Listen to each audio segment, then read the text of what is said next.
Hello, my name is Javin Kirby-Bernakovich. I've been involved with permaculture since 2009, teaching, designing, and installing systems around the world with permaculturebc.com and my design company, All Points Land Design. That's allpointsdesign.ca. First, thanks for being in the course. We're here because we see that there's a problem with our world and with humanity. It's a all-hands-on-deck situation where everyone is needed, just as you are, focused, engaged, and in action. Permaculture provides the mind shift necessary to see global and local problems in their most basic forms, and by definition, the solutions needed for a positive, productive future.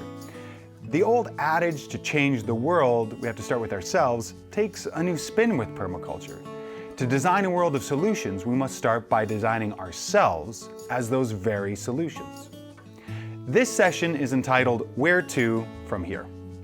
Permaculture is traditionally taught in a full-length 72-hour or more permaculture design course. You'll hear PDC used to refer to the permaculture design course. Sometimes taught in 13 or 14 days straight run, or part-time or online, like the Oregon State University's PDC. There'll be links below for that. This is the formal immersion into permaculture design. You can think of it like a buffet, or walking along and sampling all these amazing ways to see change and make change in the world. Now, towards the end of that course, the PDC, this is where this session normally would be. Normally we'd speak about permaculture groups, associations, training, institutes, ways to learn more and explore permaculture. But that information will be provided also in the lessons below. What I've found teaching permaculture is that permaculture participants leave these courses ecstatic. They're on fire, they're ready for anything. You've got the solutions, you can't wait to use them. It's like having high-octane fuel in your tank, except without a map, a compass, or sometimes even a steering wheel.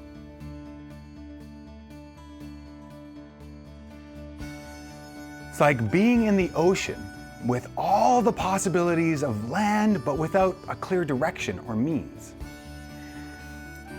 When we're looking and when we're applying permaculture design to ourselves, we can build a steering wheel, a map, a compass, and turn our enthusiasm into action.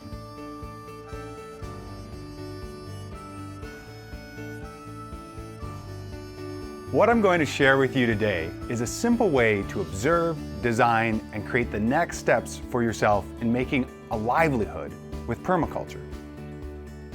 So, when we're taking a look at a watershed, just like in a landscape, there are topographical points where water and life collects and flows. Now, where these points converge is where life starts to flow. In that middle place, we can find an incredible amount of life and opportunity.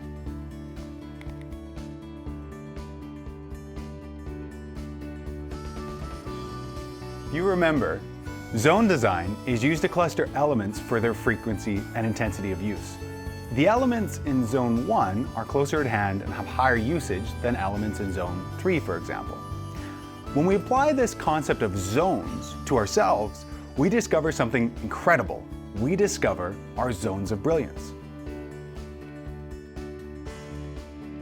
Using zones as a framework, we can assess where there are areas in our life where we have higher usage and frequency, places where we naturally excel.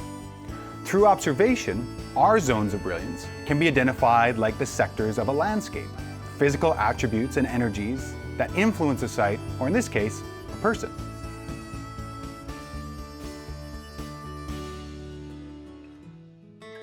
These three aspects we observe are inherent gifts, perennial passions, and perceived problems. Our gifts are skills, traits, and attributes we've demonstrated excellence in. We come into permaculture with these. For myself, teaching and design both come naturally. They're skills where I can put 1 unit of effort in and produce 2 efforts of results. These are like regenerative skills. Unlike writing reports where I'll put in 1 unit of effort and maybe get a quarter out. It's a skill I have, but it's more difficult for me to complete. It's not what comes naturally and isn't a zone of brilliance. Perennial passions are our interests that keep reappearing, thus that perennial aspect. Within permaculture, a perennial passion of mine is water management on the broad landscapes, not to mention humanure composting. Finally, although we're here in this course because we see the world and humanity in trouble, the specific problems we want to individually solve are dramatically different. For example, Robin Francis sought to bring permaculture to communities in civil unrest. Craig Sponholtz works to revitalize watersheds. Pandora Thomas to helping convicts re-enter society with permaculture. Those are 3 names you'll probably want to look up. For myself, I love helping permaculture practitioners and promoters find where they can apply themselves. This is a problem I love to struggle with and help people solve. The problems you are drawn to provide a canvas on which to design your life and the potential next steps for you from this course. At the intersection of these 3, inherent gifts, perennial passions, and perceived problems, are native niches.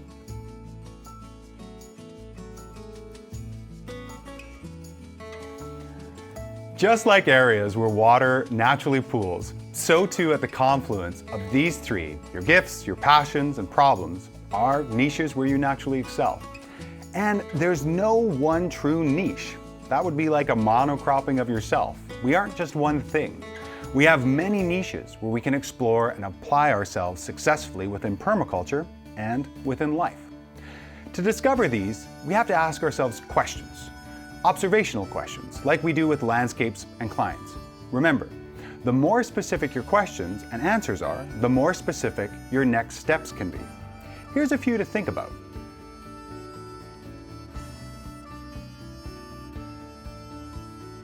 To help understand our gifts, we can ask, where do I naturally excel?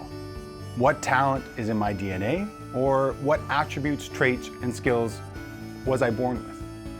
Exploring our passions, all we have to do is look back upon this course, look on our bookshelf or even our recent browser history to learn what topics, strategies, and techniques appeal to us. Look beyond just idle fascination. Look for consistent, persistent curiosity. What am I naturally drawn to time and time and time again in this course, not to mention life? When it comes to our vocation, which comes from the Latin of to be called, it isn't finding our bliss that helps most, but to ask, what problems do I love to struggle with? Probe into yourself and ask, there is one problem I could work on over the next 12 months. What would pull me through an entire year? What would pull me so I could struggle and help solve? The native niches found in our zones of brilliance provide this low-hanging fruit to explore and pick next in our permaculture exploration.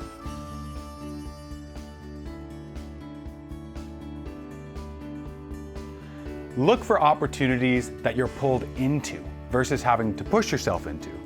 Areas where there are open doors, invitations to learn, to work and play, where there's a two-way street of wanting to help and a need for your work. Once a native niche is explored, others are discovered and reveal themselves. In my own permaculture work, I've been a laborer, teacher, farmer, landscaper, land designer, marketer, mentor, and now coach, helping people like yourself find where they naturally fit into the greater context of the world is a native niche I found through this exploration, which I would have never thought of right at the beginning. This process is a cycle that continues with further and further refinement. It's a spiral pattern that repeats itself infinitely. It never finishes.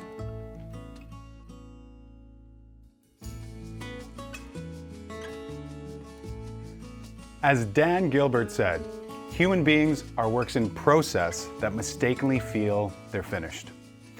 Niche, the word, has its roots in Old French, meaning to nest.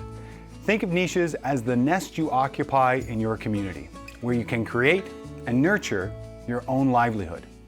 If you want to learn more about zones of brilliance and how to further design your life with permaculture, visit my website, YouTube channel, or contact me below. Remember, we need you, just as you are, focused, engaged, and in action, knowing where to go to from here.